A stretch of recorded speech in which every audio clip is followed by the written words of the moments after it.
ഇവിടെ അടുത്ത ചാപ്റ്റർ എന്ന് പറയുന്നത് access control models and policies എന്ന ചാപ്റ്ററാണ്. അപ്പോൾ കഴിഞ്ഞ ചാപ്റ്ററിൽ നമ്മൾ ഡിജിറ്റൽ ഐഡന്റിറ്റിയെ കുറിച്ചാണ് പഠിച്ചത്.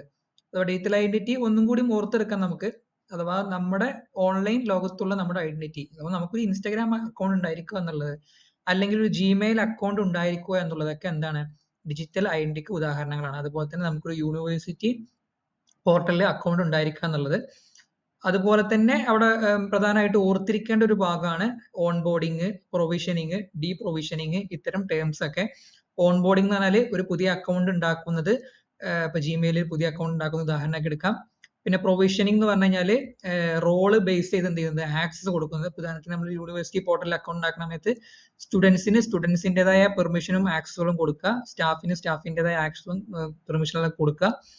ഇനി ഡീ പ്രൊവിഷനിങ് എന്ന് പറഞ്ഞു കഴിഞ്ഞാൽ ആ ഒരു സ്റ്റുഡന്റ് പീരീഡ് കഴിയുന്നതോട് കൂടിയിട്ട് ആ ഒരു ഡിജിറ്റൽ ഐഡന്റിറ്റി, കാലിക്കറ്റ് യൂണിവേഴ്സിറ്റിയുടെ ഉള്ളിൽ ഉണ്ടായിരുന്ന ആ ഡിജിറ്റൽ ഐഡന്റിറ്റി എടുത്ത് ഒഴിവാക്കുക.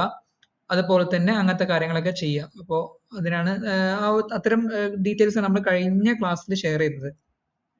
ഇനി അതുമായി ബന്ധപ്പെട്ട കാര്യങ്ങളൊക്കെ തന്നെയാണ് നമുക്ക് ഈ ഒരു മൊഡ്യൂളിൽ ഇങ്ങനെ ചർച്ച പോകാനുള്ളത്.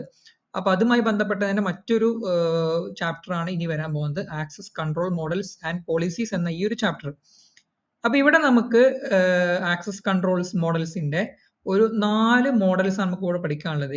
MAC, RBAC, DAC, അതുപോലെ തന്നെ റൂൾ ബേസ്ഡ് ആക്സസ് കൺട്രോൾ. ഈ AC എന്ന് പറഞ്ഞാൽ അതിന്റെയൊക്കെ ഫുൾ ഫോം എന്താണ്, ആക്സസ് കൺട്രോൾ എന്നുള്ളതാണ് കേട്ടോ. ഓക്കെ, അപ്പൊ mandatory access control, role based access control, discretionary access control, rule based access control, ഇങ്ങനത്തെ 4 ആക്സസ് കൺട്രോളുകളാണ് നമുക്ക് ഈ ഒരു ചാപ്റ്ററിൽ പഠിക്കാനുള്ളത്. പേര് കേട്ട് ഒരിക്കലും പേടിക്കേണ്ട ആവശ്യമില്ല, കാരണം കോൺസെപ്റ്റ് വളരെ സിമ്പിൾ കോൺസെപ്റ്റുകളാണ്. ഓക്കെ, അപ്പൊ നമുക്ക് വേഗം തന്നെ പോവാം. കുറച്ച് കാര്യങ്ങളെ പറയാനുള്ളൂ ഈ ചാപ്റ്ററിൽ, കാരണം ഈ 4 കാര്യങ്ങൾ തന്നെ അത് ഡീറ്റെയിൽ ആയിട്ട് പഠിക്കുക എന്നുള്ളതാണ് മെയിൻ. ഓക്കെ, ആദ്യമായിട്ട് എന്താണ് ആക്സസ് കൺട്രോൾ എന്ന് നമുക്ക് നോക്കാം. ആക്സസ് കൺട്രോൾ എന്ന് പറഞ്ഞു കഴിഞ്ഞാൽ 1 മിനിറ്റ്. ഓക്കെ, ആക്സസ് കൺട്രോൾ എന്ന് പറഞ്ഞു കഴിഞ്ഞാൽ ഇവിടെ കൊടുത്തിട്ടുണ്ട്, only the right people can see or see certain data. Okay, only the right people can see or use certain data. അഥവാ ഈ ഡാറ്റ ഉപയോഗിക്കാൻ അർഹരായ ആളുകൾ മാത്രമേ എന്ത് ചെയ്യുന്നുള്ളൂ, ഈ ഡാറ്റ കാണുന്നുള്ളൂ, അതുപോലെ തന്നെ ഉപയോഗിക്കുന്നുമുള്ളൂ. ഈ 2 കാര്യങ്ങൾ ഉറപ്പുവരുത്തുന്നതാണ് എന്ത്, ആക്സസ് കൺട്രോൾ എന്ന് പറയുന്നത്. ആക്സസ് എന്ന് പറഞ്ഞാൽ നിനക്കല്ലോ, അപ്പൊ നമ്മൾ പറയില്ലേ, ഈ ക്ലാസ്സിലേക്ക് നിങ്ങൾക്ക് ആക്സസ് ഇല്ല, അല്ലെങ്കിൽ ഈ ഒരു ഭാഗത്തേക്ക് ഇപ്പൊ ഒരു വട്ടം വരച്ചിട്ട് ഈ വട്ടത്തിനുള്ളിലേക്ക് നിങ്ങൾക്ക് ആക്സസ് ഇല്ല. ഇതുപോലെ തന്നെ നമ്മുടെ ഇവിടുത്തെ വിഷയം എന്ന് പറഞ്ഞാൽ ഇൻഫോർമേഷൻ സെക്യൂരിറ്റി ആണ്. സ്വാഭാവികമായിട്ടും നമ്മുടെ ഇവിടുത്തെ ആക്സസ് എന്ന് പറഞ്ഞാൽ ഡാറ്റയാണ്. അപ്പോ ചില ഡാറ്റകളിലേക്ക് ചിലർക്ക് ആക്സസ് ഉണ്ടാവില്ല, ചില ഡാറ്റകൾ ചിലർക്ക് കാണാൻ കഴിയില്ല, ചില ഡാറ്റകൾ ചിലർക്ക് ഉപയോഗിക്കാൻ കഴിയില്ല. അപ്പൊ ആരെല്ലാം ഈ ഡാറ്റ കാണണം, ആരെല്ലാം ഈ ഡാറ്റ ഉപയോഗിക്കണം എന്നിത്യാദി കാര്യങ്ങളൊക്കെ നമ്മൾ എന്ത് ചെയ്യും, ഫിക്സ് ചെയ്ത് വെക്കുന്ന ആ ഒരു സംഭവം ഉണ്ടല്ലോ, അതിനാണ് നമ്മളെ ആക്സസ് കൺട്രോൾ എന്ന് പറയുന്നത്. ഫോർ എക്സാമ്പിൾ അവിടെ കൊടുത്തിട്ടുണ്ട്, in a hospital doctor sees full record, receptionist see only basic details. അഥവാ ഒരു പേഷ്യന്റിന്റെ മൊത്തം റെക്കോർഡ് ആർക്ക് കാണാൻ പറ്റും, ഒരു ഹോസ്പിറ്റലിലെ ഡോക്ടറിന് കാണാൻ പറ്റും. പക്ഷെ റിസപ്ഷനിസ്റ്റിന് ബേസിക് ആയിട്ടുള്ള ഡീറ്റെയിൽസ്, രോഗിയുടെ പേരെന്താണ്, പിന്നെ അതുപോലെ തന്നെ അവന്റെ വയസ്സ് എത്രയാണ്, അവൻ ഏത് ഡോക്ടറിനെയാണ് സ്ഥിരമായി കാണിച്ചുകൊണ്ടിരിക്കുന്നത്, ഇത്തരം ഡാറ്റ മാത്രമേ റിസപ്ഷനിസ്റ്റിന് എന്ത് ചെയ്യാൻ പറ്റുള്ളൂ, കാണാൻ പറ്റുള്ളൂ. അതേസമയം ഡോക്ടർക്ക് എന്ത് ചെയ്യാൻ പറ്റും, ഡോക്ടർക്ക് ഇയാൾ മുമ്പ് ഹോസ്പിറ്റലിൽ പോകുന്ന സമയത്ത് ഏത് മെഡിസിൻ ആണ് ഇയാൾക്ക് പ്രിസ്ക്രൈബ് ചെയ്ത് കൊടുത്തത്, അതുപോലെ തന്നെ ഇയാൾക്ക് വേറെ എന്തെങ്കിലും സ്കാനിങ് കഴിഞ്ഞ പ്രാവശ്യം വന്നപ്പോൾ സജസ്റ്റ് ചെയ്ത് കൊടുത്തിരുന്നു, ഇത്തരം കാര്യങ്ങൾക്ക് ആർക്ക് കാണാൻ പറ്റും, ഒരു ഡോക്ടർക്ക് കാണാൻ പറ്റും. പക്ഷെ ഇതൊന്നും റിസപ്ഷനിസ്റ്റിന് കാണാൻ പറ്റൂല. അതുപോലെ തന്നെ കാരണം അപ്പോ ഇവിടെ നമ്മൾ എന്ത് ചെയ്യാണ്, ഈ ആക്സസ് കൺട്രോൾ ചെയ്യാണ്. ഈ പേഷ്യന്റിന്റെ ഡാറ്റയിലേക്കുള്ള ആക്സസ് റിസപ്ഷനിസ്റ്റിന് ഇത്ര മാത്രം കണ്ടാൽ മതി, നമ്മൾ കൺട്രോൾ ചെയ്തു. പിന്നെ ഡോക്ടറിന് ഇത് ഫുള്ള് കാണാൻ നമ്മൾ എന്ത് ചെയ്തു, ഡോക്ടറുടെ ആക്സസ് കൊടുത്തു. അപ്പൊ ഇത്തരത്തിൽ ഇങ്ങനെ എന്ത് ചെയ്യാണ്, ഡാറ്റകൾ നമ്മൾ ആക്സസ് കൺട്രോൾ ചെയ്യുന്ന സംഭവത്തിനാണ് നമ്മൾ ആക്സസ് കൺട്രോൾ എന്ന് പറയുന്നത്. അപ്പൊ ഇതിനെ കുറിച്ച് മോഡൽസ് നിലവിൽ നമ്മൾ ലോകത്ത് മൊത്തം IT ഫീൽഡിൽ യൂസ് ചെയ്തുകൊണ്ടിരിക്കുന്നുണ്ട്. ആ മോഡൽസ് ആണ് ഞാൻ നേരത്തെ പറഞ്ഞ MAC, RBAC, DAC എന്നൊക്കെയുള്ള മോഡൽസ്. ആ മോഡൽസിനെ കുറിച്ച് നമുക്ക് ഡീറ്റെയിൽ പഠിക്കാനുള്ളത് നമ്മൾ വരും. ഓക്കെ, അതിലേക്ക് വരും. അപ്പൊ ആദ്യം ആക്സസ് കൺട്രോൾ എന്താണ് ജസ്റ്റ് ഒന്ന് ഡിഫൈൻ ചെയ്താണ്. ഇനിയിപ്പോ ഒരു യൂണിവേഴ്സിറ്റിയിലേക്ക് വരുവാണെങ്കിൽ, ഇനി university student cannot access teachers admin tools. അപ്പൊ ടീച്ചറിന് അഡ്മിൻ ആയിട്ടുള്ള ഒരുപാട് ടൂളുകൾ ഉണ്ടാവും. അതായത് മാർക്ക് എൻട്രി ചെയ്യാനുള്ള കഴിവ്, അതുപോലെ തന്നെ മൈനസ് മാർക്ക് എൻട്രി ചെയ്യാനുള്ള ഫീച്ചർ, ഇതൊന്നും മാർക്ക് ഉണ്ടാവില്ല, നമ്മുടെ സ്റ്റുഡൻസിന് ഉണ്ടാവില്ല എന്നുള്ളതാണ്. ഇനി നെക്സ്റ്റ് ഒരു ചർച്ചത്തിൽ വരുന്നത് വൈ ഇമ്പോർട്ടൻറ്റ്, എന്തുകൊണ്ടാണ് ആക്സസ് കൺട്രോൾ ഇമ്പോർട്ടന്റ് ആയിട്ട് വരുന്നത്. സിമ്പിൾ ആയിട്ട് വായിച്ചൊക്കെ തന്നെ മനസ്സിലാവും. സ്റ്റോപ്സ് അൺഓതറൈസ്ഡ് ആക്സസ്, അഥവാ ഈ ഡാറ്റ ഉപയോഗിക്കാൻ അർഹരല്ലാത്ത ആളുകൾ ഈ ഡാറ്റ ഉപയോഗിക്കരുത്, അത് സ്റ്റോപ്പ് ചെയ്യാൻ വേണ്ടിയിട്ടാണ്. അതുപോലെ തന്നെ പ്രൊട്ടക്ട് പ്രൈവറ്റ് ഡാറ്റ, ആളുകളുടെ പ്രൈവറ്റ് ആയിട്ടുള്ള ഡാറ്റകൾ പ്രൊട്ടക്ട് ചെയ്യാൻ വേണ്ടിയിട്ട്. ഫോളോസ് ലീഗൽ റൂൾസ്, അഥവാ ഹോസ്പിറ്റലിലുള്ള ഡാറ്റ മൊത്തം ഫേസ്ബുക്കിൽ ഇടാന്ന് കഴിഞ്ഞാൽ അത് ശരിയാവില്ലല്ലോ. അപ്പോ ലീഗൽ റൂളുകൾ ഉണ്ട് നമ്മുടെ രാജ്യത്തേക്കുള്ള, ആ ലീഗൽ റൂളുകൾ ഫോളോ ചെയ്യാൻ വേണ്ടിയിട്ട്. അതുപോലെ തന്നെ keeps record of who access what, അതുപോലെ തന്നെ ആര് എപ്പോ എന്തിനെ ഉപയോഗിച്ചു എന്നുള്ള റെക്കോർഡ് മൊത്തമാണ്. ഉദാഹരണത്തിന് ഡോക്ടറാണ് ഈ ഒരു ഡാറ്റ പേഷ്യന്റിന്റെ ഡാറ്റ ചെക്ക് ചെയ്തതെങ്കിൽ അതൊക്കെ നമുക്ക് എന്ത് ചെയ്യാൻ പറ്റും, അഡ്മിൻ പാനലിൽ നിന്ന് കാണാൻ പറ്റും. ഓക്കെ, അപ്പൊ ആരെല്ലാം എന്തെല്ലാം ഡാറ്റകൾ കാണുന്നുണ്ട്, ഇത്തരം കാര്യങ്ങളൊക്കെ നമുക്ക് എന്ത് ചെയ്യാൻ പറ്റും, ഒരു റെക്കോർഡിക്കലി സൂക്ഷിക്കാൻ പറ്റും എന്നുള്ളതാണ്. അപ്പൊ ഇതൊക്കെ കൊണ്ടാണ് ആക്സസ് കൺട്രോൾ എന്നുള്ളത് വളരെ ഇമ്പോർട്ടന്റ് ആയിട്ട് നമ്മൾ ഇൻഫർമേഷൻ സെക്യൂരിറ്റിയിൽ മാറുന്നത്. അപ്പൊ ഇതിൽ ഞാൻ പറഞ്ഞല്ലോ നമുക്ക് 4 ടൈപ്പ് ഓഫ് ആക്സസ് കൺട്രോളുകൾ പഠിക്കാനുണ്ട്. അതിൽ ഒന്നാമത്തെ ടൈപ്പ് ഓഫ് ആക്സസ് കൺട്രോൾ ആണ് mandatory access control, MAC, MAC എന്നൊക്കെ നമുക്ക് ഷോർട്ട് ആയിട്ട് ഇതിനെ വിളിക്കാം. ഇത് സിമ്പിൾ ആയിട്ട് പറയുകയാണെങ്കിൽ ഇത് കാര്യമായിട്ട് ഈ ഒരു ടൈപ്പ് ഓഫ് ആക്സസ് കൺട്രോൾ നമ്മൾ യൂസ് ചെയ്യാറുള്ളത് മിലിറ്ററി, അതുപോലെ തന്നെ ഗവൺമെന്റ്, ഡിഫൻസ് സിസ്റ്റങ്ങളിലൊക്കെ ഉണ്ട്. ഇവിടെ ഞാൻ എഴുതിയിട്ടുണ്ട്.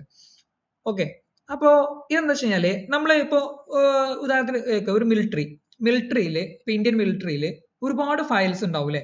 ഇപ്പൊ നമുക്ക് ഒരുപാട് തീവ്രവാദികളതും മറ്റൊക്കെ ആയിട്ട് ഒരുപാട് ഫയൽസ് ഉണ്ടാവുമല്ലോ. ഈ ഫയൽസിനൊക്കെ നമ്മൾ ക്ലാസിഫൈ ചെയ്യും. ഓക്കെ, ഇപ്പൊ നമ്മളിപ്പോ ലൈബ്രറിയിൽ ഇപ്പൊ എന്ത് ചെയ്യും, നമ്മൾ ബുക്കുകൾ, ഇത് നോവലുകള്, പിന്നെ എസ്സേകൾ അടങ്ങിയ ബുക്കുകൾ, പിന്നെ അങ്ങനെ എന്ത് ചെയ്യും, ഓരോ ബുക്കിന്റെയും ജോണർ ബേസിൽ നമ്മൾ എന്ത് ചെയ്യും, ബുക്കിനെ ക്ലാസിഫൈ ചെയ്യുമല്ലോ. അപ്പൊ ഇതേപോലെ നമ്മൾ എന്ത് ചെയ്യും, ഈ മിലിറ്ററിയിലും അതുപോലെ തന്നെ ഗവൺമെന്റ് സിസ്റ്റത്തിലൊക്കെ നമ്മുടെ കയ്യിലുള്ള ഡാറ്റകളൊക്കെ നമ്മൾ ക്ലാസിഫൈ ചെയ്യും. അപ്പൊ നമ്മൾ കോൺഫിഡൻഷ്യല്, സീക്രട്ട്, ടോപ്പ് സീക്രട്ട്, ഇങ്ങനെയൊക്കെയാണ് നോർമലി നമ്മൾ ക്ലാസിഫൈ ചെയ്യാറുള്ളത്. ഓക്കെ, അപ്പോ ഇവിടെ എന്താ വെച്ച് കഴിഞ്ഞാല് ഓരോ ഉദ്യോഗസ്ഥന്മാർക്കും ഓരോ സെക്യൂരിറ്റി ക്ലിയറൻസ് ഉണ്ടോ. സെക്യൂരിറ്റി ക്ലിയറൻസ് എന്ന് പറഞ്ഞു കഴിഞ്ഞാൽ സിമ്പിൾ ആയിട്ട് മനസ്സിലാക്കുക, ഇപ്പൊ നമ്മൾ ഈ ഏതൊക്കെ നേടണ പോലെ, ഇപ്പൊ സിവിൽ സർവീസ് ഒക്കെ നേടണ പോലെയാണ് സെക്യൂരിറ്റി ക്ലിയറൻസ് എന്ന് പറഞ്ഞു കഴിഞ്ഞാൽ. അഥവാ ഓരോ ഗവൺമെന്റ് ഉദ്യോഗസ്ഥന്മാർക്കും ഓരോ സെക്യൂരിറ്റി ലെവൽ ഉണ്ടാവും. ഇപ്പോ സെക്യൂരിറ്റി എയിലുള്ള ഉദ്യോഗസ്ഥന് കോൺഫിഡൻഷ്യൽ ആയിട്ടുള്ള ഡാറ്റകൾ കാണാൻ പറ്റും, സെക്യൂരിറ്റി ബിയിലുള്ള ഉദ്യോഗസ്ഥന് സീക്രട്ട് ആയിട്ടുള്ള ഡാറ്റകൾ കാണാൻ പറ്റും. അപ്പൊ അങ്ങനെ ഓരോ സെക്യൂരിറ്റി ക്ലിയറൻസ് കവർ ചെയ്യുന്നതിനനുസരിച്ച് എന്ത് ചെയ്യാൻ പറ്റും, ഓരോരുത്തർക്കും അവർ മാനേജ് ചെയ്യുന്ന ഡാറ്റകളുടെ ലെവലും മാറുന്നതാണ്. ഓക്കെ, അപ്പൊ സിമ്പിൾ ആയി പറയുകയാണെങ്കിൽ നമ്മൾ എന്ത് ചെയ്യും, ഗവൺമെന്റിന്റെ കയ്യിലുള്ള മൊത്തം ഡാറ്റകൾ കോൺഫിഡൻഷ്യൽ, സീക്രട്ട്, ടോപ്പ് സീക്രട്ട് ഇങ്ങനെയൊക്കെ നമ്മൾ ക്ലാസിഫൈ ചെയ്ത് വെക്കാറുണ്ട്. അപ്പോ ഇത്തരം ഡാറ്റകളിലേക്ക് ആക്സസ് കിട്ടണം എന്നുണ്ടെങ്കിൽ എന്ത് ചെയ്യണം, അവർ ഒരു level of security clearance clear ആയിട്ടിരിക്കണം. ഓക്കെ, അപ്പൊ ഒരിക്കലും ഒരു നോർമൽ ആയിട്ട് ഇപ്പൊ മിലിറ്ററിയിൽ ക്ലർക്ക് ആയിട്ട് വർക്ക് ചെയ്യുന്ന ഒരാൾക്ക് അയാൾ കോൺഫിഡൻഷ്യൽ ക്ലിയറൻസ് കവർ ചെയ്തിട്ടില്ല എന്നുണ്ടെങ്കിൽ അയാൾക്ക് ഒരിക്കലും കോൺഫിഡൻഷ്യൽ ആയ ഡാറ്റകൾ കാണാൻ കഴിയില്ല. അതുപോലെ തന്നെ ഇനിയിപ്പോ കോൺഫിഡൻഷ്യൽ ക്ലിയറൻസ് കവർ ചെയ്ത ഒരു ഉദ്യോഗസ്ഥന് ഒരിക്കലും ടോപ്പ് സീക്രട്ടിലെ ഡാറ്റകൾ എന്ത് ചെയ്യാൻ പറ്റൂല, കാണാൻ പറ്റൂല. അതുപോലെ തന്നെ സീക്രട്ട് ക്ലിയറൻസ് കവർ ചെയ്ത ഒരാൾക്ക് എന്ത് ചെയ്യാൻ കഴിയില്ല, ടോപ്പ് സീക്രട്ടിലുള്ള ഡാറ്റകൾ എന്ത് ചെയ്യാൻ പറ്റില്ല, കാണാൻ കഴിയില്ല. അപ്പൊ ഇതൊക്കെ ഒരു ലെവൽ ഓഫ് സെക്യൂരിറ്റി ക്ലിയറൻസുകളാണ്. ഈ സെക്യൂരിറ്റി ക്ലിയറൻസ് കവർ ചെയ്ത ആളുകൾക്ക് മാത്രം ഈ ഡാറ്റകൾ കാണാൻ കഴിയാന്നുള്ള രീതിയിൽ നമ്മൾ ഡാറ്റകൾ സെറ്റപ്പ് ചെയ്ത് വെക്കുന്ന ആ ഒരു രീതിക്കാണ് നമ്മൾ മാൻഡേറ്ററി ആക്സസ് കൺട്രോൾ, MAC എന്ന് വിളിക്കുന്നത്. ഇത് നോർമലി നമ്മൾ യൂസ് ചെയ്യുന്ന പറഞ്ഞല്ലോ മിലിറ്ററി, ഗവൺമെന്റ് പോലെ സിസ്റ്റങ്ങൾ, കാരണം അത്രയും കോൺഫിഡൻഷ്യൽ ആയിട്ടുള്ള, സെക്യൂർ ആയിട്ടുള്ള, അത്രയും ഡിമാൻഡിങ് ആയിട്ടുള്ള ഡാറ്റകളൊക്കെ നമ്മൾ അവിടെ സൂക്ഷിച്ചു വെക്കുന്നത്. അപ്പൊ അത് എല്ലാവർക്കും കയറി ഇറങ്ങാൻ പറ്റുന്ന രീതിയിൽ നമ്മൾ സെറ്റ് ചെയ്ത് വെക്കുവാണെങ്കിൽ അതിനൊരു വില ഇല്ലാണ്ടാവും, കാരണം അത്രയും സീക്രട്ട് ആയ ഡാറ്റകളായിരിക്കും. ഓക്കെ, അപ്പൊ ഇതിന്റെ ഒരു മെയിൻ ഐഡിയ എന്താ, വെരി സ്ട്രിക്ട് സിസ്റ്റം ആണ്. Only system admin decide access, users cannot change permission. Okay, അപ്പൊ ഈ ആക്സസുകളൊക്കെ നമുക്ക് യൂസ് ചെയ്യണമെങ്കിൽ സെക്യൂരിറ്റി ലെവലുകൾ നമ്മൾ എന്ത് ചെയ്യണം, ക്ലിയർ ചെയ്യണം. അഥവാ കോൺഫിഡൻഷ്യൽ, സീക്രട്ട്, ടോപ്പ് സീക്രട്ട്, അങ്ങനെ സെക്യൂരിറ്റി ലെവലുകൾ പോകുന്നുണ്ട്. അപ്പൊ കോൺഫിഡൻഷ്യൽ സെക്യൂരിറ്റി ലെവൽ ക്ലിയർ ചെയ്ത ഒരാൾക്ക് എന്ത് ചെയ്യാൻ കഴിയില്ല, ഒരിക്കലും സീക്രട്ട് ലെവലിലുള്ള ഡാറ്റകൾ കാണാൻ കഴിയില്ല. സീക്രട്ട് ലെവലിലുള്ള ഡാറ്റകൾ സീക്രട്ട് ലെവലിലുള്ള സെക്യൂരിറ്റി ക്ലിയറൻസ് ക്ലിയർ ചെയ്ത ഒരാൾക്ക് ടോപ്പ് സീക്രട്ട് കാണാൻ കഴിയില്ല. ടോപ്പ് സീക്രട്ടിലുള്ള ആൾക്ക് എന്ത് ചെയ്യാം, കോൺഫിഡൻഷ്യലും സീക്രട്ട് ഒക്കെ എന്ത് ചെയ്യാൻ പറ്റും, കാണാൻ പറ്റും എന്നുള്ളതാണ്. ഓക്കെ, അപ്പൊ അങ്ങനത്തെ ഓരോ സെക്യൂരിറ്റി ലെവലുകളാണ് ഇത്.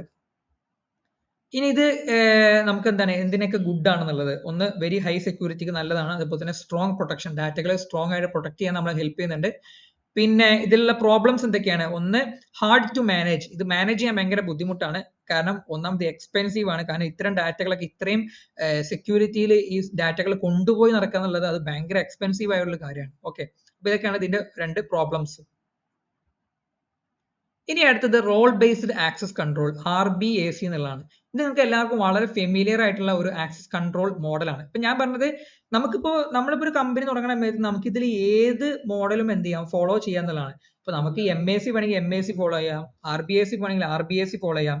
ഇത് ഏത് മോഡൽ ഫോളോ ചെയ്യണം എന്നുള്ളത് നമ്മുടെ കമ്പനിയുടെ തീരുമാനമാണ്. ഓക്കെ, ഇപ്പൊ നോർമലി MAC പോലത്തെ ആക്സസ് കൺട്രോൾ മോഡൽസ് ഒക്കെ ഉപയോഗിക്കൽ ആരാണ്? മിലിറ്ററി ആണ്. കാരണം മിലിറ്ററിക്കാണല്ലോ അത്രയും ഹൈ കോൺഫിഡൻഷ്യൽ ഡാറ്റകളൊക്കെ സൂക്ഷിക്കേണ്ടതുള്ളത്.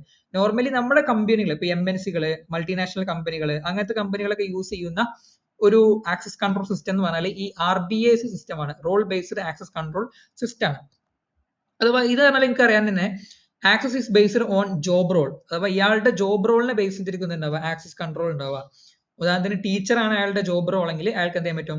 അറ്റൻഡൻസ് മാർക്ക് ചെയ്യാൻ പറ്റും. സ്റ്റുഡന്റ് ആണ് അയാളുടെ റോൾ എങ്കിൽ അയാൾക്ക് മാർക്ക് കാണാനേ കഴിയുള്ളൂ, മാർക്ക് എൻട്രി ചെയ്യാൻ എന്ത് ചെയ്യില്ല, കഴിയില്ല. അപ്പൊ അങ്ങനെ റോള് ബേസ് ചെയ്ത് എന്ത് ചെയ്യുക, ആക്സസുകൾ കൊടുക്കുക എന്നുള്ളതാണ് ഈ role based access control. Not based on individual person. അഥവാ ഒരാൾ ഒരു individual person, everyone is individual person.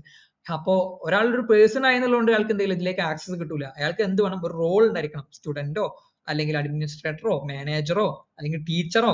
അപ്പൊ അയാളുടെ ആ റോൾ ബേസ് ചെയ്ത് എന്ത് ചെയ്യും, നമ്മൾ അയാൾക്ക് ആക്സസ് കൊടുക്കുന്നതാണ്. അപ്പൊ ഇവിടെ കുറച്ച് എക്സാമ്പിൾസ് ഞാൻ കൊടുത്തിട്ടുണ്ട്. ഒന്നിപ്പോ ഡോക്ടർ എന്നുള്ള റോളിന് ക്യാൻ എഡിറ്റ് പേഷ്യന്റ് ഫയൽ. പേഷ്യന്റിന്റെ ഫയൽ അയാൾക്ക് എഡിറ്റ് ചെയ്യാൻ പറ്റും. നേഴ്സ് ആണെങ്കിൽ അയാൾക്ക് എന്ത് ചെയ്യാൻ പറ്റും? അപ്ഡേറ്റ് ഡീറ്റെയിൽസ്, പേഷ്യന്റിന്റെ ഡീറ്റെയിൽസ് അപ്ഡേറ്റ് ചെയ്യാൻ പറ്റും. സ്റ്റുഡന്റ് ആണെങ്കിൽ എന്ത് ചെയ്യാൻ പറ്റും? അയാൾക്ക് ക്ലാസ്സുകൾ കാണാൻ പറ്റും. അപ്പൊ അങ്ങനെ എന്ത് ചെയ്യുക, റോൾ ബേസ്ഡ് ആയിട്ട് നമ്മൾ ആക്സസ് കൊടുക്കുക. അല്ലാതെ സ്റ്റുഡൻസിന് എന്ത് ചെയ്യാൻ കഴിയില്ല, എക്സാമിന് മാർക്ക് എൻട്രി ചെയ്യാൻ കഴിയില്ല. അത് ടീച്ചറിനെ കഴിയുള്ളൂ. അപ്പൊ അങ്ങനെ കാരണം നമ്മളവിടെ റിസ്ട്രിക്ട് ചെയ്തിട്ടാണ് സ്റ്റുഡന്റിന്റെ ആ റോളിന് അത്രേ ചെയ്യാൻ കഴിയുള്ളൂ, അതിന്റെ അപ്പുറത്തേക്ക് ചെയ്യാൻ കഴിയില്ല. How it works. അപ്പൊ ഇത് എങ്ങനെയാണ് ഇത് വർക്ക് ചെയ്യുന്നത്? ഒന്ന്, അഡ്മിൻ ക്രിയേറ്റ് റോൾസ്. ഈ റോൾസ് ഒക്കെ ക്രിയേറ്റ് ചെയ്യുന്നത് ആരാണ്? അഡ്മിൻ ആണ്. Admin give permission to role. Admin ആണ് എന്ത് ചെയ്യുക, ഓരോ റോളിനും ഇന്ന പെർമിഷൻസ്. അപ്പൊ സ്റ്റുഡൻസ് ഇന്ന പെർമിഷൻസ് സ്റ്റുഡൻസ് ഉണ്ടാകാൻ പാടുള്ളൂ. സ്റ്റാഫിന് ഇന്ന പെർമിഷൻസ് കൊടുക്കണം. മാനേജറിന് ഇന്ന പെർമിഷൻസ് കൊടുക്കണം. ഇതൊക്കെ തീരുമാനിക്കുന്നത് ആരാണ്? അഡ്മിൻ ആണ്. പിന്നെ users are assigned role. User അവ ഈ ഒരു സിസ്റ്റം യൂസ് ചെയ്യുന്ന ആളുകൾക്കൊക്കെ ഒരു അസൈൻഡ് റോൾസ്, അവർക്ക് ഒരു നിശ്ചിത റോൾ ഉണ്ടാവും. ഓക്കെ, അതായത് സ്റ്റാഫ് ആണെങ്കിൽ സ്റ്റാഫിന് എന്തുണ്ടാവും? സ്റ്റാഫിന്റേതായ റോൾസ് ഉണ്ടാവും. ആ റോൾസ് മാത്രം എന്ത് ചെയ്യുള്ളൂ, സ്റ്റാഫിന് ആക്സസ് ചെയ്യാൻ കഴിയും, അതിന്റെ അപ്പുറത്ത് ചെയ്യാൻ കഴിയില്ല. ഓക്കെ, ഇനി ഇതിൽ വളരെ ഇമ്പോർട്ടന്റ് ആയ സാധനമാണ് ടൈപ്സ് ഓഫ് RBAC. ഈ role based access control 4 type ആയിട്ട് വരുന്നുണ്ട്. ഓക്കെ, സിമ്പിൾ ആണ്. അതിൽ ഒന്നാമത്തെ ടൈപ്പ് കോർ RBAC. ഇതിനെല്ലാം ഫ്രണ്ടിൽ നിങ്ങൾ RBAC കൂട്ടി കൊടുത്താൽ മതി. ഓക്കെ, ഒന്നാമത്തെ മോഡല് കോർ RBAC ആണ്. കോർ RBAC എന്ന് പറഞ്ഞാല് നമ്മൾ നേരത്തെ പറഞ്ഞ സാധനം തന്നെ, user get access based on their role. അവരുടെ റോൾ ബേസ് ചെയ്ത് അവർക്ക് എന്ത് ചെയ്യും, ആക്സസ് കിട്ടും എന്നുള്ളതാണ്. ഞാൻ പറഞ്ഞല്ലോ, ടീച്ചർ ആണെങ്കിൽ എന്ത് ചെയ്യും, അറ്റൻഡൻസ് മാർക്ക് ചെയ്യാൻ പറ്റും. സ്റ്റുഡന്റ് ആണെങ്കിൽ എന്ത് ചെയ്യാൻ പറ്റും, അറ്റൻഡൻസ് വ്യൂ ചെയ്യാൻ കഴിയും, കാണാൻ കഴിയും. ഇനി അടുത്തൊരു RBACന്റെ മോഡലാണ് ഹൈറാർക്കിയൽ RBAC. ഹൈറാർക്കിയൽ RBAC എന്നാല് higher roles automatically get permission of lower roles. Lower റോൾസിന്റെ പെർമിഷൻസ് എന്ത് ചെയ്യും, ഓട്ടോമാറ്റിക്കലി ഹയർ റോൾസിലുള്ള ആൾക്ക് കിട്ടുമെന്ന് പറഞ്ഞാൽ ഉദാഹരണത്തിലൂടെ മനസ്സിലാക്കാം. ഇപ്പൊ ഒരു നേഴ്സ്, ഒരു ഹോസ്പിറ്റലിൽ ഒരു നേഴ്സിന് എന്ത് ചെയ്യാൻ പറ്റും, പേഷ്യന്റിന്റെ ഡാറ്റകൾ അപ്ഡേറ്റ് ചെയ്യാൻ പറ്റും. ഡോക്ടറിന് എന്ത് ചെയ്യാൻ പറ്റും, ഈ ഡാറ്റ അപ്ഡേറ്റ് ചെയ്യാനും പറ്റും. പിന്നെ എന്ത് ചെയ്യാൻ പറ്റും, പ്രിസ്ക്രൈബ് ചെയ്യാൻ പറ്റും, മെഡിസിൻ പ്രിസ്ക്രൈബ് ചെയ്യാനും പറ്റും. അപ്പോ ഈ ഡോക്ടറിനേക്കാൾ താഴ്ന്ന പൊസിഷനിലുള്ള ആളാണ് ആര്, നേഴ്സ്. അപ്പൊ നേഴ്സിന് എന്താണ് ഇവിടെ ആക്സസ് കൺട്രോൾ ഉള്ളത്, പേഷ്യന്റിന്റെ ഡാറ്റ അപ്ഡേറ്റ് ചെയ്യാന്നുള്ളതാണ് നേഴ്സിന് ഓപ്ഷൻ ഉള്ളൂ. അല്ലാതെ നേഴ്സിന് എന്ത് ചെയ്യാൻ പറ്റുമോ, മെഡിസിൻ പ്രിസ്ക്രൈബ് ചെയ്യാൻ പറ്റുമോ, പറ്റൂല. പക്ഷെ ഡോക്ടറിന് എന്ത് ചെയ്യാൻ പറ്റും, ഡോക്ടറിന്റെ നേഴ്സിന്റെ പണിയും കൂടി ഡോക്ടറിന് എന്ത് ചെയ്യും, കിട്ടും. അപ്പൊ അത് ഓട്ടോമാറ്റിക്കലി കിട്ടും എന്നാണ് പറഞ്ഞത്. അഥവാ ഹയർ റോളിലുള്ള ആളുകൾക്ക് ലോവർ റോളിലുള്ള ആളുകളുടെ പെർമിഷൻസ് ഓട്ടോമാറ്റിക്കലി കിട്ടുന്ന ഒരു സിസ്റ്റം ആണ് എന്ത്, ഈ ഹൈറാർക്കിയൽ RBAC. അഥവാ higher roles automatically get permission of lower roles. Lower റോൾസിലുള്ള ആളുകളുടെ പെർമിഷൻസ് ഓട്ടോമാറ്റിക്കലി ആർക്ക് കിട്ടും, ഹയർ റോൾസിലുള്ള ആളുകൾക്ക് കിട്ടും എന്നുള്ളതാണ്. ഞാൻ നേരത്തെ പറഞ്ഞ പോലെ നേഴ്സിന് എന്ത് ചെയ്യാൻ പറ്റും, പേഷ്യന്റിന്റെ ഡാറ്റ അപ്ഡേറ്റ് ചെയ്യാൻ പറ്റും എന്നുള്ളത് ലോവർ റോളിലുള്ള ആളാണ് നേഴ്സ്. ഇനി ഡോക്ടർക്ക് പേഷ്യന്റിന്റെ ഡാറ്റ അപ്ഡേറ്റ് ചെയ്യാനും പറ്റും, അതോടൊപ്പം തന്നെ മെഡിസിൻസ് പ്രിസ്ക്രൈബ് ചെയ്യാനും പറ്റും എന്നുള്ളതാണ്. ഓക്കെ, ഇനി അടുത്ത മൂന്നാമത്തെ റോൾ മോഡൽ ആണ് എന്ത്, റോൾ ബേസ്ഡ് ആക്സസ് മോഡലിന്റെ മൂന്നാമത്തെ ടൈപ്പ് ആണ് എന്ത്, കൺസ്ട്രെയിൻഡ് RBAC. കൺസ്ട്രെയിൻഡ് RBAC എന്ന് പറഞ്ഞാൽ പ്രിവെന്റ്സ് ഫ്രോഡ്, അതുപോലെ തന്നെ സെപ്പറേഷൻ ഓഫ് ഡ്യൂട്ടീസ്. ഇവിടെ നമ്മൾ എന്ത് ചെയ്യും, ഡ്യൂട്ടികൾ സെപ്പറേറ്റ് ചെയ്ത് വെക്കുന്നതാണ്. എന്തിനു വേണ്ടിയാണ്, പ്രിവെന്റ്സ് ഫ്രോഡ്, എന്തെങ്കിലും തരത്തിലുള്ള ഫ്രോഡ് പരിപാടികൾ നമ്മൾ തടയാൻ വേണ്ടിയിട്ടാണ്. അത് ഉദാഹരണത്തിലൂടെ പറയുകയാണെങ്കിൽ, ഉദാഹരണത്തിന് ഒരു ബാങ്ക് ആണ് ചോദിക്കുക. ബാങ്കിൽ ഒരു പേഴ്സൺ A ഉണ്ട്, ഒരു പേഴ്സൺ B ഉണ്ട്. പേഴ്സൺ A ആണ് എന്ത് ചെയ്യണത്, അപ്രൂവ്സ് ലോൺ അപ്രൂവ് ചെയ്ത് കൊടുക്കുന്നത്. ഓക്കെ, ലോൺ അപ്രൂവ് ചെയ്ത് കൊടുക്കുന്ന ആരാണ്, പേഴ്സൺ A. പേഴ്സൺ ബി ആണ് എന്ത് ചെയ്യണത്, ഗീവ്സ് മണി, പൈസ തരുന്ന ആരാണ്, പേഴ്സൺ ബി ആണ്. അപ്പോ ലോൺ അപ്രൂവ് ചെയ്ത് കൊടുക്കുന്നതും അതുപോലെ തന്നെ പൈസ സ്വീകരിക്കുന്നതും പൈസ നൽകുന്നതും ഒരാളാവാൻ പാടില്ല. ഓക്കെ, അങ്ങനെ കഴിഞ്ഞാൽ ഒരുപാട് പ്രശ്നങ്ങളുണ്ടാവും. ഇത് ആരാണ് ലോൺ വാങ്ങിച്ചത്, ആരാണ് ലോൺ അപ്രൂവ് ചെയ്ത്, ഒന്നും മനസ്സിലാവാത്ത അവസ്ഥയായിരിക്കും. ഡാറ്റകൾ മൊത്തം അങ്ങനത്തെ എന്ത് ചെയ്യും, മറ്റേ അവിൽ മിൽക്ക് മാതിരിയാവും. അപ്പൊ അങ്ങനെ ആവാതിരിക്കാൻ വേണ്ടി നമ്മൾ എന്ത് ചെയ്യുന്നത്, ഈ കൺസ്ട്രെയിൻഡ് RBAC എന്നുള്ള ഒരു റോൾ മോഡൽ നമ്മൾ എന്ത് ചെയ്യുന്നത്, യൂസ് ചെയ്യുന്നത്. Next symmetric RBAC. Symmetric RBAC എന്ന് പറഞ്ഞാൽ admin can clearly see and manage. അഡ്മിന് എല്ലാം കാണാൻ പറ്റും എന്നുള്ളതാണ്. ഉദാഹരണത്തിന് പറയുകയാണെങ്കിൽ ഇപ്പോ ഒരു കമ്പനി, ആ കമ്പനിക്ക് എന്തുണ്ട്, ആ കമ്പനിയിൽ ആരെല്ലാം എന്തെല്ലാം ചെയ്യുന്നു എന്നുള്ള അഡ്മിന് കാണാൻ പറ്റുമല്ലോ. അഥവാ ആ ഉദാഹരണം കൊടുത്തിട്ടുള്ളത് which user has which role, അഥവാ ഏതെല്ലാം യൂസറിന് എന്തെല്ലാം റോളാണുള്ളത്. ഉദാഹരണത്തിന് മൂസുൻ ഉസ്താദിന് ടീച്ചറിന്റെ റോളാണുള്ളത്. അപ്പൊ അങ്ങനെ ഓരോരുത്തരിനും എന്തെല്ലാം റോളുകൾ ഉണ്ടെന്ന് ഇയാൾക്ക് കാണാൻ പറ്റും. പിന്നെ which role has which permission, അതും ഇമ്പോർട്ടന്റ് ആണല്ലോ. കാരണം ഏത് റോളിൽ ആൾക്ക് എന്തെല്ലാം പെർമിഷൻ ആണുള്ളത്. മറ്റേ പറഞ്ഞത് ഏതെല്ലാം യൂസറിന് എന്തെല്ലാം റോളാണുള്ളത്. ഓക്കെ, ഇത് പറഞ്ഞത് ഏതെല്ലാം റോളിന് എന്തെല്ലാം പെർമിഷൻ ആണുള്ളത്. ഓക്കെ, അപ്പൊ ഇത്തരം കാര്യങ്ങളൊക്കെ ആർക്ക് കാണാൻ പറ്റും, അഡ്മിന് കാണാൻ പറ്റും എന്നുള്ള ആ ഒരു സംഭവമാണ് എന്ത്, ഈ സിമ്മട്രിക് RBAC എന്നുള്ളത്. അപ്പൊ അഡ്മിന് എല്ലാ സാധനങ്ങളും കാണാൻ കഴിയാന്നുള്ളത്. ഓക്കെ, അപ്പൊ ഇങ്ങനെ 4 ടൈപ്പിലാണ് നമ്മൾ RBAC നിലകൊള്ളുന്നത്. ഓക്കെ, പിന്നെ ഇതിലെ വേറെ ഇമ്പോർട്ടന്റ് പോയിന്റ് ആണ് ഈസി ടു മാനേജ് ആണ് അല്ലെ. റോൾ ബേസ്ഡ് ആക്സസ് കൺട്രോൾ എന്ന് പറഞ്ഞാൽ ഈസി ടു മാനേജ്. കാരണം ഓരോരുത്തരുടെയും റോള് കൃത്യമായതുകൊണ്ട് തന്നെ ഈസി ആയിട്ട് നമുക്ക് മാനേജ് ചെയ്യാൻ കഴിയും. അതുപോലെ തന്നെ ഫോളോസ് ലീസ്റ്റ് പ്രിവിലേജ്, അഥവാ ഓൺലി നീഡഡ് ആക്സസ്. അഥവാ ഓരോരുത്തർക്കും ആവശ്യമുള്ള ആക്സസ് നമ്മളിവിടെ കൊടുക്കുന്നുള്ളൂ. ടീച്ചർക്ക് ഒരിക്കലും സ്റ്റുഡന്റിന് ആക്സസ് കൊടുക്കുന്നില്ല.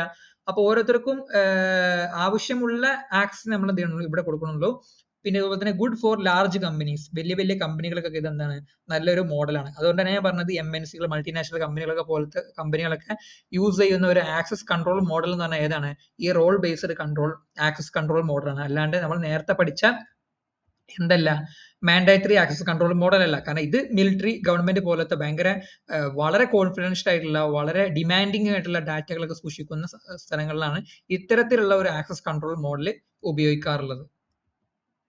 ഓക്കെ, അപ്പൊ ഇത് മാൻഡേറ്ററി ആക്സസ് കൺട്രോൾ മോഡലിന്റെ ഉദാഹരണം ഞാൻ പറയാൻ വിട്ടു. എന്താ ഇവിടെ കൊടുത്തിട്ടുണ്ട്, if A file is secret, ഒരു ഫയൽ സീക്രട്ട് ഫയൽ ആണെന്നുണ്ടെങ്കിൽ only users with secret clearance can open ചെയ്ത്. അപ്പൊ സീക്രട്ട് ക്ലിയറൻസ് ഉള്ള ഒരാൾക്ക് മാത്രം എന്ത് ചെയ്യാൻ പറ്റുള്ളൂ, ഈ സീക്രട്ട് എന്നുള്ള ഫയൽ ആക്സസ് ചെയ്യാൻ പറ്റുള്ളൂ. ഓക്കെ, നമ്മൾ ഇങ്ങനെ ഡോക്യുമെന്റ്സിനെ ക്ലാസിഫൈ ചെയ്ത് വെക്കലാണ്. ഈ ഡോക്യുമെന്റ്സ് കോൺഫിഡൻഷ്യൽ ഡോക്യുമെന്റ്സ് ആണ്, ഈ ഡോക്യുമെന്റ്സ് സീക്രട്ട് ഡോക്യുമെന്റ്സ് ആണ്, ഈ ഡോക്യുമെന്റ്സ് ടോപ്പ് സീക്രട്ട് ആണ്. ഓക്കെ, ഇനി അടുത്തത് ഡിസ്ക്രിഷണറി ആക്സസ് കൺട്രോൾ. ഇത് സിമ്പിൾ ആയിട്ട് നമ്മളൊക്കെ ചെയ്യുന്ന പരിപാടിയാണ്. ഡിസ്ക്രിഷണറി ആക്സസ് കൺട്രോൾ എന്ന് പറഞ്ഞാൽ സിമ്പിൾ ആയിട്ട് ഉദാഹരണം പറയണമെങ്കിൽ, ഇപ്പൊ നമ്മളൊരു ആപ്പ് ഒക്കെ ഇൻസ്റ്റാൾ ചെയ്ത് കഴിഞ്ഞാൽ ഇൻസ്റ്റാൾ ചെയ്യണമെങ്കിൽ നമ്മൾ ചോദിക്കും, പെർമിഷൻ ചോദിക്കും അല്ലെ. ഇപ്പോ ഇന്ന ആപ്പിന് എന്താണ് ക്യാമറയിലേക്ക് ആക്സസ് കൊടുക്കണം. ചില ആപ്പുകൾക്ക് എന്താണ് ലൊക്കേഷനിൽ ആക്സസ് കൊടുക്കേണ്ടി വരും. ചില ആപ്പുകൾക്ക് എന്ത് ചെയ്യേണ്ടി വരും, നമ്മുടെ ഗൂഗിൾ ഡ്രൈവിലേക്ക് ആക്സസ് വേണ്ടി വരും. അപ്പൊ അത് അവർ ചോദിക്കും. അപ്പൊ നമ്മളാണ് ഇവിടെ എന്ത് ചെയ്യുന്നത്, ആക്സസ് കൊടുക്കണോ കൊടുക്കണ്ടേ തീരുമാനിക്കുന്നത്. അങ്ങനത്തെ സംഭവത്തിനാണ് ഡിസ്ക്രിഷണറി ആക്സസ് കൺട്രോൾ എന്ന് പറയുന്നത്. ഓക്കെ, ആണ് പറഞ്ഞത് ഓണർ കൺട്രോൾ ആക്സസ്. ഈ ആപ്പ് ഇൻസ്റ്റാൾ ചെയ്യാൻ നമ്മളാണ് തീരുമാനിക്കേണ്ടത്. ഈ ആപ്പിന് ക്യാമറയിലേക്ക് ആക്സസ് കൊടുക്കണോ, നമ്മുടെ ഫോൺ കോൺടാക്റ്റിലേക്ക് ആക്സസ് കൊടുക്കണോ, നമ്മുടെ മൈക്രോഫോണിലേക്ക് ആക്സസ് കൊടുക്കണോ, ഇതൊക്കെ തീരുമാനിക്കുന്നത് ആരാണ്, നമ്മളാണ്, ഓണർ. അപ്പൊ ഓണർ തീരുമാനിക്കും കൊടുക്കണോ കൊടുക്കണേ. ഓണറിന് കൊടുക്കണ്ട ഇല്ലെങ്കിൽ കൊടുക്കണ്ട, അതിനുള്ള ഓപ്ഷനും ഉണ്ട്. ഓക്കെ, പിന്നെ വെരി ഫ്ലെക്സിബിൾ ആണല്ലോ. കാരണം നമ്മളാണ് തീരുമാനിക്കുന്നത് എന്ത് കൊടുക്കണോ കൊടുക്കണ്ടേ എന്നുള്ളത്. ഇതിന് എക്സാമ്പിൾസ് എന്താ, ഗൂഗിൾ ഡ്രൈവ് ഫയൽ ഷെയറിംഗ് അല്ലെ. ഗൂഗിൾ ഡ്രൈവിൽ നമ്മൾ ഫയൽ ഷെയർ ചെയ്യണമെങ്കിൽ നമ്മൾ ചോദിക്കും എന്ത്, റിസ്ട്രിക്റ്റർ എന്നുള്ള ഓപ്ഷൻ ഉണ്ട് അല്ലെ. റിസ്ട്രിക്റ്റർ എന്നുള്ള ഓപ്ഷൻ എന്ന് പറഞ്ഞാല് ഈ ലിങ്ക് ഉള്ളവർക്ക് മാത്രമേ, റിസ്ട്രിക്റ്റർ എന്ന് പറഞ്ഞാല് നമുക്ക് മാത്രമേ കാണാൻ പറ്റുള്ളൂ. പിന്നെ മറ്റേത് എനിവൺ വിത്ത് ആക്സസ് എന്നുള്ള ഓപ്ഷൻ ഉണ്ട് ഗൂഗിൾ ഡ്രൈവില്. അത് കൊടുത്തു കഴിഞ്ഞാല് ഈ ലിങ്ക് ഉപയോഗിക്കുന്ന ആർക്കും എന്ത് ചെയ്യാം, ആ ലിങ്കിലുള്ള ഡാറ്റകൾ കാണാൻ പറ്റും. അപ്പൊ അങ്ങനത്തെ ഒരുപാട് ഓപ്ഷൻസ് നമ്മൾ ഗൂഗിൾ ഡ്രൈവിൽ ഉപയോഗിക്കുന്നുണ്ടല്ലോ. അതുപോലെ തന്നെ വിൻഡോസ് ഫയൽ പെർമിഷനേക്കാൾ ഒന്നുകൂടി നല്ലത് ഞാൻ ഈ ആപ്പിന്റെ ഉദാഹരണം പറഞ്ഞേക്കും, നമുക്ക് പെട്ടെന്ന് മനസ്സിലാക്കാൻ അല്ലെ. ഒരു ആപ്പ് ഇൻസ്റ്റാൾ ചെയ്യാൻ നമ്മളുടെ ഫയൽ പെർമിഷൻ ചോദിക്കുമല്ലോ. ഫയൽ പെർമിഷൻ എന്ന് പറഞ്ഞാൽ പല രീതിയിലുള്ള ഫയൽസ് ആവാം. നമ്മുടെ വോയിസ് കൺട്രോളിലേക്കുള്ള പെർമിഷൻ ആവാം, ലൊക്കേഷനിലേക്കുള്ള പെർമിഷൻ ആവാം, അങ്ങനെ പലതും ആവാം. അപ്പൊ അതൊക്കെ നമ്മൾ കൊടുത്താലേ എന്ത് ചെയ്യുള്ളൂ, ഈ ആപ്പ് യൂസ് ചെയ്യുള്ളൂ. കൊടുത്തില്ലെങ്കിൽ ഉപയോഗിക്കൂല. ഓക്കെ, അത്രേ ഉള്ളൂ. അപ്പൊ നമ്മളാണ് ഇവിടെ തീരുമാനിക്കുന്നത് കൊടുക്കണോ കൊടുക്കണ്ടേ എന്നുള്ളത്. ഓക്കെ, ഇതിന് എന്തെല്ലാം ഇതിന്റെ ഗുഡ് സൈഡ് എന്താണ്, ഇതിന്റെ ഒന്ന് ഈസി ടു ഷെയർ അല്ലെ. നമുക്ക് വളരെ എളുപ്പത്തിൽ ഷെയർ ചെയ്യാൻ പറ്റും. ഗുഡ് ഫോർ ടീം വർക്ക് ആണ്. പിന്നെ സിമ്പിൾ ടു മാനേജ് ആണ്. പിന്നെ പ്രോബ്ലംസ് എന്തൊക്കെയാണ് ഇതിലുള്ളത്? User may share sensitive data by mistake. ഇത് വളരെ ഇമ്പോർട്ടന്റ് ആണ്. കാരണം പല ആപ്പുകൾ നമ്മൾ ഇൻസ്റ്റാൾ ചെയ്യുന്ന സമയത്ത് ആ ആപ്പിന്റെ ലൊക്കേഷൻ യൂസ് ചെയ്യേണ്ട ഒരു ആവശ്യം ഉണ്ടല്ല. ഉദാഹരണം പറയണെങ്കിൽ ഗൂഗിൾ മാപ്പിൽ ഇപ്പോൾ ഗൂഗിൾ മാപ്പ് ഇൻസ്റ്റാൾ ചെയ്ത ഒരാൾ എന്ത് ചെയ്യാണ്? ആ ഗൂഗിൾ മാപ്പ് എന്തിനാ പിന്നെ ലൊക്കേഷൻ നോക്കണമെന്ന് വെച്ചിട്ട് ഗൂഗിൾ മാപ്പിന് ലൊക്കേഷൻ കൊടുത്തില്ല എന്നല്ലേ കൊണ്ട് തലമണ്ടക്ക് പാടണം. കാരണം ഗൂഗിൾ മാപ്പ് നമ്മൾ എന്തിനാ യൂസ് ചെയ്യണത്? ലൊക്കേഷൻ മനസ്സിലാക്കാൻ വേണ്ടിയാണ്. അപ്പൊ ലൊക്കേഷൻ മനസ്സിലാക്കുന്ന ആപ്പിന് എന്ത് ചെയ്യണം? ഗൂഗിൾ മാപ്പ് കൊടുക്കണം. സോറി, നമ്മൾക്ക് ലൊക്കേഷൻ ആക്സസ് കൊടുക്കണം. ഇനി അതേസമയം ഗൂഗിൾ മാപ്പ് നമ്മളോട് ചോദിക്കാനുണ്ട്, നമ്മളെ ക്യാമറയിലേക്ക് പെർമിഷൻ ചോദിക്കാണ്. അപ്പോൾ അത് ഒരിക്കലും കൊടുക്കേണ്ട ആവശ്യമില്ല. കാരണം ഗൂഗിൾ മാപ്പിന് എന്തിനാണ് ക്യാമറയിലേക്ക് പെർമിഷൻ? കാരണം ക്യാമറ ഉപയോഗിച്ച് ഗൂഗിൾ മാപ്പിന് എന്തെങ്കിലും ഡാറ്റ എടുക്കാനുണ്ടോ? ഒന്നും എടുക്കാനില്ല. അപ്പോൾ ഓരോ ആപ്പിനും ആ ആപ്പിന് ആവശ്യമായ ഡാറ്റകൾ മാത്രം കൊടുക്കാന്നല്ലാണ്ട് എല്ലാത്തിലേക്കും പെർമിഷൻ കൊടുക്കേണ്ട ആവശ്യമില്ല. അപ്പൊ നമ്മൾ പലപ്പോഴും ആപ്പുകളൊക്കെ ഇൻസ്റ്റാൾ ചെയ്ത് വരുന്ന ഒരു മെയിൻ പ്രശ്നമാണ്, നമ്മൾ എന്ത് ചെയ്യും, എല്ലാം അങ്ങോട്ട് ഓക്കെ കൊടുത്തു. കുറെ സാധനം ഇങ്ങനെ വായിക്കാണ്ടാവില്ലേ, അതൊന്നും വായിക്കാണ്ട് നേരെ അങ്ങോട്ട് ഓക്കെ കൊടുക്കലേക്ക് നിങ്ങൾ അധികം ചെയ്യല്. അപ്പോൾ അവിടെയൊക്കെ നമ്മൾ ടിക്കറ്റ് പോകണം എന്താണ്, ഇത്തരം സാധനങ്ങളിലേക്കൊക്കെ ഈ ആപ്പിന് ആക്സസ് ഉണ്ടെന്നാണ് നമ്മൾ എന്ത് ചെയ്യണം, ടിക്ക് കൊടുക്കുന്നത്. അപ്പം ബൈ മിസ്റ്റേക്ക് നമ്മൾ എന്ത് ചെയ്യണം, ടിക്കറ്റ് കൊടുക്കുകയാണ്. അപ്പൊ അതൊരു പ്രശ്നമാണ്. വളരെ സെൻസിറ്റീവ് ആയുള്ള പല ഡാറ്റകളിലേക്ക് നമ്മൾ എന്ത് ചെയ്യാറുണ്ട്, ബൈ മിസ്റ്റേക്കിൽ പല ആപ്പുകൾക്കും പെർമിഷൻ കൊടുക്കാറുണ്ട് എന്നുള്ളതാണ്. പിന്നെ ലോവർ സെക്യൂരിറ്റി വളരെ കുറവാണ്. കാരണം ഇത് ഭയങ്കര ഹൈ സെക്യൂരിറ്റിയിൽ യൂസ് ചെയ്യുന്ന സാധനം നല്ലത്. പിന്നെ മാൽവെയർ റിസ്ക് ഹയർ. മാൽവെയർ നിങ്ങൾക്ക് അറിയാലോ, നമ്മൾ പഠിച്ചാണ്. അപ്പൊ അതും അതിന്റെ റിസ്ക്കും ഹയർ ആണ്. ഓക്കെ, ഇനി അടുത്ത നാലാമത്തതും അവസാനത്തതുമായിട്ടുള്ള ഒരു ആക്സസ് കൺട്രോൾ മോഡലാണിത്, rule based access control. Rule based access control എന്ന് പറഞ്ഞാല് ഉദാഹരണത്തിന് സിമ്പിൾ ഉദാഹരണം പറയുകയാണെങ്കിൽ, ഇപ്പോൾ നമ്മളൊക്കെ മലേഷ്യ പഠിക്കാൻ പറ്റുന്നുണ്ടായിരുന്നു, യൂണിവേഴ്സിറ്റിന്റെ ഉള്ളിലുള്ള വൈഫൈ, ആ വൈഫൈ നമുക്ക് എന്ത് ചെയ്യാൻ പറ്റുള്ളൂ, സോറി, യൂണിവേഴ്സിറ്റിന്റെ പോർട്ടൽ, യൂണിവേഴ്സിറ്റിയിൽ നമുക്ക് ഒരു പോർട്ടൽ ഉണ്ടാവുമല്ലോ, നമ്മളെ യൂണിവേഴ്സിറ്റി സ്റ്റുഡന്റ് പോർട്ടൽ. ഈ സ്റ്റുഡന്റ് പോർട്ടല് യൂണിവേഴ്സിറ്റി വൈഫൈ ഉപയോഗിച്ച് മാത്രമേ നമുക്ക് ലോഗിൻ ചെയ്യാൻ പറ്റുള്ളൂ. ഓക്കെ, അപ്പോൾ നമ്മൾ പുറത്തുനിന്ന് വേറെ ഏതെങ്കിലും വൈഫൈ വെച്ചിട്ട് യൂണിവേഴ്സിറ്റി പോർട്ടൽ ലോഗിൻ ചെയ്യാൻ നോക്കിക്കഴിഞ്ഞാൽ കഴിയില്ല. അപ്പൊ അത് യൂണിവേഴ്സിറ്റി എന്ത് ചെയ്താണ്, ഒരു റൂൾ വെച്ചിക്കാണ്. ഒരു റൂൾ വെച്ചു. റൂൾ എന്താണ്? ഒരു നിയമം വെച്ചു. നിയമം വെച്ചിട്ടുള്ള ആക്സസ് കൺട്രോൾ ആണിത്. അപ്പൊ നിയമം വെച്ചെന്താണ്, യൂണിവേഴ്സിറ്റി വൈഫൈ ഉണ്ടെങ്കിൽ മാത്രം ഇവൻ എന്ത് ചെയ്യാൻ പറ്റുള്ളൂ, ഈ യൂണിവേഴ്സിറ്റി അവന്റെ യൂണിവേഴ്സിറ്റി സ്റ്റുഡന്റ് പോർട്ടൽ ഉപയോഗിക്കാൻ പറ്റുള്ളൂ. അപ്പൊ ആ റൂൾ അവിടെ നടന്നിട്ടില്ല എന്നുണ്ടെങ്കിൽ നമുക്ക് എന്ത് ചെയ്യാൻ പറ്റില്ല, യൂണിവേഴ്സിറ്റിന്റെ സ്റ്റുഡന്റ് പോർട്ടലിലേക്ക് ആക്സസ് കിട്ടൂല. ഓക്കെ, അപ്പൊ ഇത് റൂൾ ബേസ്ഡ് ആക്സസ് കൺട്രോൾ ആണ്. ഇനിയിപ്പോ വേറെ ഉദാഹരണം പറയുകയാണെങ്കിൽ, ചില കമ്പനികളൊക്കെ എന്തുണ്ടാവും, ഈ പേറോളിംഗ് സിസ്റ്റം ഉണ്ടാവും, അഥവാ നമുക്ക് ഈ അറ്റൻഡൻസ് മാർക്ക് ചെയ്യുന്ന സിസ്റ്റം. അത് 9 മണി മുതൽ 5 മണി വരെയാണ് അവർ സെറ്റ് ചെയ്ത് വെച്ചിരിക്കുന്നത്. ഓക്കെ, 9 മണി മുതൽ 5 മണി വരെ. അപ്പോ ഒരാൾ രാവിലെ കുത്തിരുന്നിട്ട് 8 മണിക്ക് എന്ത് ചെയ്തു, പഞ്ചിങ് ചെയ്യാൻ നോക്കി, ഓപ്പൺ ആവൂല. കാരണം 9 മണി മുതൽ 5 മണി വരെ ഇത് ഓപ്പൺ ഉള്ളൂ. അപ്പൊ 9 മണിക്ക് ഈ ആപ്പ് തുറന്നാലേ എന്താവുള്ളൂ, ഈ സിസ്റ്റം ഓപ്പൺ ആവുള്ളൂ, ഈ ആക്സസ് ഓപ്പൺ ആവുള്ളൂ. ഓക്കെ, അപ്പൊ നമ്മങ്ങനെ ഒരു ടൈം നമ്മൾ എന്ത് ചെയ്തു, റൂൾ ആക്കി വെച്ച ഒരു ഉദാഹരണം. അല്ലെങ്കിൽ only from registered device. Only from registered device എന്നാൽ ഉദാഹരണത്തിന് ഞാൻ പറഞ്ഞല്ലോ, ചില MNC-കളൊക്കെ നമ്മൾ ജോയിൻ ചെയ്യണം, നമ്മളോട് പറയും നിങ്ങളുടെ കമ്പ്യൂട്ടറിന്റെ ID നമുക്ക് തരാൻ പറയും. അപ്പൊ ആ ID എന്ത് ചെയ്തിട്ടുണ്ടാവും, അവരുടെ രജിസ്റ്ററിൽ സൂക്ഷിച്ചിട്ടുണ്ടാവും. അപ്പൊ നമ്മൾ ഇനി വേറെ എന്തെങ്കിലും മൂത്തമ്മയുടെ മോളെ കമ്പ്യൂട്ടറിനൊക്കെ നമ്മളെ MNC-കളിലെ ഈ ഒരു സിസ്റ്റം ലോഗിൻ ചെയ്യാൻ നോക്കിയാൽ നടക്കൂല. കാരണം നമ്മൾ ഈ കമ്പനിയിൽ ജോയിൻ ചെയ്യണമെന്ന് കൊടുത്തിട്ടുള്ള ആ ഒരു ഡിവൈസ് ഉണ്ടല്ലോ, രജിസ്റ്റേർഡ് ഡിവൈസ്, ആ ഡിവൈസിന് മാത്രം നമുക്ക് എന്തുള്ളൂ, ഈ കമ്പനിയുടെ ഡാറ്റകളിലേക്ക് ആക്സസ് ഉള്ളൂ. മറ്റു ഡിവൈസുകളിൽ നിന്ന് യൂസ് ചെയ്തിട്ടുണ്ടെങ്കിൽ നമുക്ക് ഇതിലേക്കൊന്നും ആക്സസ് കിട്ടില്ല. ഓക്കെ, അപ്പൊ അവിടെ ഒരു റൂൾ വെച്ചിട്ടുള്ള എന്താണ്, നമ്മളെ ഈ ഡിവൈസിന് തന്നെ എന്ത് ചെയ്യണം, നമ്മൾ ആ കമ്പനീന്റെ ഡാറ്റകൾ ആക്സസ് ചെയ്യണം എന്നുള്ള ആ ഒരു റൂളാണ് അവർ വെച്ചിട്ടുള്ളത്. അപ്പൊ അങ്ങനെ സെർട്ടൈൻ റൂൾസ് വെക്കും. ആ റൂൾസ് വെച്ചിട്ട് നമുക്ക് എന്ത് ചെയ്യുന്നു, ആക്സസ് തരുന്നു. ഇതാണ് എന്ത്, rule based access control. Okay, അതാണ് പറഞ്ഞത്, ആക്സസ് ഡിപ്പെൻഡ്സ് ഓൺ റൂൾസ്. ചില റൂളുകൾ വെക്കും, ആ റൂൾ വെച്ചിട്ട് എന്ത് ചെയ്യും, നമുക്ക് ആക്സസ് തരും. ഉദാഹരണത്തിന് നമ്മൾ യൂണിവേഴ്സിറ്റി വൈഫൈയിലാണെങ്കിൽ മാത്രം നമുക്ക് എന്ത് ചെയ്യാൻ പറ്റും, സ്റ്റുഡന്റ് പോർട്ടൽ യൂസ് ചെയ്യാൻ കഴിയുന്നുള്ള ഒരു ഉദാഹരണം. അല്ലെങ്കിൽ ഇന്ന സമയം മുതൽ ഇന്ന സമയത്തിനുള്ളിൽ മാത്രം കയറിയാൽ എന്തേ ഉള്ളൂ, ഈ ഡാറ്റകളിലേക്ക് ആക്സസ് കിട്ടുള്ളൂ. അപ്പൊ അവിടെ സമയമാണ് എന്ത് ചെയ്തത്, റൂളാക്കി വെച്ചത്. അപ്പൊ അങ്ങനെ പല ഉദാഹരണങ്ങൾ നമ്മൾ പറഞ്ഞു. അപ്പൊ system check rules every time. അപ്പൊ സിസ്റ്റം എന്ത് ചെയ്യും, ഇടയ്ക്കിടയ്ക്ക് ഈ റൂൾ ഇങ്ങനെ ചെക്ക് ചെയ്യും. അപ്പൊ നമ്മളിങ്ങനെ ഉദാഹരണത്തിന് ഞാനിങ്ങനെ കമ്പ്യൂട്ടറിൽ എന്ത് ചെയ്യുന്നത്, ഇവിടെ സ്റ്റുഡന്റ് പോർട്ടൽ ഇങ്ങനെ ലോഗിൻ ചെയ്ത് വെച്ചുകൊണ്ടിരിക്കുന്നത്, പെട്ടെന്ന് ഞാൻ എന്ത് ചെയ്തു, എന്റെ ലാപ്പ് എടുത്തിട്ട് യൂണിവേഴ്സിറ്റിയെ പുറത്തേക്ക് പോയി. അപ്പൊ ഓട്ടോമാറ്റിക്കലി എന്ത് ചെയ്യും, ഈ ആക്സസ് കൺട്രോൾ ലോഗ് ഔട്ട് ആവുന്നതാണ്. കാരണം ഈ സിസ്റ്റം എല്ലാ സമയത്തും ഇതിങ്ങനെ ചെക്ക് ചെയ്തുകൊണ്ടിരിക്കണ്ടോ, ഈ റൂൾ അവൻ ബ്രേക്ക് ചെയ്യുന്നുണ്ടോ ഇല്ലേന്ന്. ഓക്കെ, ഫോർ എക്സാമ്പിൾ ഇപ്പൊ നമ്മളിങ്ങനെ പഞ്ച് ചെയ്യാൻ വേണ്ടി എടുത്തുകയായിരുന്നു. അപ്പോ 5 മണിയാണ് കഴിഞ്ഞാൽ എന്ത് ചെയ്യും, ആ സിസ്റ്റം ലോഗ് ഔട്ട് ആവും. പിന്നെ നമുക്ക് പഞ്ച് ഔട്ട് ചെയ്യാൻ കഴിയില്ല. കാരണം അവിടെ റൂൾ വെച്ചിട്ടുണ്ട്, ആ റൂളിന്റെ അപ്പുറത്തേക്ക് പോയി എന്നുള്ളതാണ്. അപ്പൊ സിസ്റ്റം റെഗുലർലി ഇതിങ്ങനെ ചെക്ക് ചെയ്തുകൊണ്ടിരിക്കണം പിന്നെ ഈ റൂൾ ബ്രേക്ക് ചെയ്യുന്നുണ്ടോ ഇല്ലെന്ന്. അപ്പൊ റൂളിൽ എന്തെങ്കിലും തരത്തിലുള്ള മാൽ പ്രാക്ടീസ് നടന്നു കഴിഞ്ഞാൽ എന്ത് ചെയ്യും, ഓട്ടോമാറ്റിക്കലി നമ്മൾ എന്ത് ചെയ്യും, ആ ഡാറ്റകൾ നമുക്ക് യൂസ് ചെയ്യാനുള്ള ആക്സസ് നമുക്ക് നഷ്ടപ്പെടുന്നതാണ്. വീണ്ടും നമ്മൾ ആ റൂളിലേക്ക് എത്തിക്കഴിഞ്ഞാൽ എന്ത് ചെയ്യും, അതിലേക്ക് വീണ്ടും ആക്സസ് കിട്ടും. അതായത് ഞാൻ യൂണിവേഴ്സിറ്റി, ഞാൻ പുറത്ത് പോയി ഞാൻ വീണ്ടും യൂണിവേഴ്സിറ്റിയിലേക്ക് തിരിച്ചു വന്നു കഴിഞ്ഞാൽ എനിക്ക് വീണ്ടും വൈഫൈയിലേക്ക് ആക്സസ് കിട്ടില്ലോ, ആ വൈഫൈ വെച്ചിട്ട് വീണ്ടും എനിക്ക് ലോഗിൻ ചെയ്യാം. ഓക്കെ, ഞാൻ പറഞ്ഞു ഇതിങ്ങനെ കൃത്യമായി ചെക്ക് ചെയ്തുകൊണ്ടിരിക്കേണ്ടതാണ് ഉദാഹരണം. ഓക്കെ, പിന്നെ എന്തെല്ലാം ഇതിൽ ഗുണങ്ങളുണ്ട്. ഒന്ന്, വെരി പ്രിസൈസ് കൺട്രോൾ, നമുക്ക് വളരെ പ്രിസൈസ് ആയിട്ടുള്ള കൺട്രോൾ നമുക്ക് കിട്ടുന്നുണ്ട്. കാരണം ഇങ്ങനെ യൂണിവേഴ്സിറ്റിയുള്ളിൽ മാത്രമാണെന്നുണ്ടെങ്കിൽ നമുക്ക് വളരെ പ്രിസൈസ് ആയിട്ടുള്ള കൺട്രോൾ ആണ്. കാരണം എവിടെയും ലോകത്ത് എവിടെയും ഒന്ന് യൂസ് ചെയ്യാറിനാലേ അത് ശരിയാവില്ല. മറ്റേത് നമുക്ക് നമ്മളെ ഇട്ടാവട്ടത്തിന് ആളെ കിട്ടുന്നതാണ്. പിന്നെ ഗുഡ് ഫോർ സെൻസിറ്റീവ് സിസ്റ്റം. പിന്നെ പ്രോബ്ലംസ് എന്തൊക്കെയാണ്, കോംപ്ലക്സ് ടു സെറ്റപ്പ് അല്ലേ, ഇത് സെറ്റപ്പ് ചെയ്യാൻ ഭയങ്കര ബുദ്ധിമുട്ടാണ്, കാരണം എക്സ്പെൻസീവ് ആണ്. കാരണം ഈ പറഞ്ഞ ഷർത്തും പറലൊക്കെ സെറ്റപ്പ് ചെയ്യണമെങ്കിൽ അത്യാവശ്യം കോഡിങ് ബാക്കിൽ ചെയ്യേണ്ടി വരും. അപ്പോൾ കോംപ്ലക്സ് ആണ് സെറ്റപ്പ് ചെയ്യാൻ. പിന്നെ hard to change rules often, എപ്പോഴും ഇങ്ങനെ റൂൾ ചേഞ്ച് ചെയ്യുക എന്നുള്ളത് ഭയങ്കര ബുദ്ധിമുട്ടാണ്. കാരണം പലരിലും പല രീതിയിലുള്ള റൂൾസ് ഒക്കെ വെച്ചിട്ടുണ്ടാവും. അപ്പൊ ഇങ്ങനെ എപ്പോഴും റൂൾസ് ചേഞ്ച് ചെയ്യുക എന്നുള്ളതും ബുദ്ധിമുട്ടാണ്.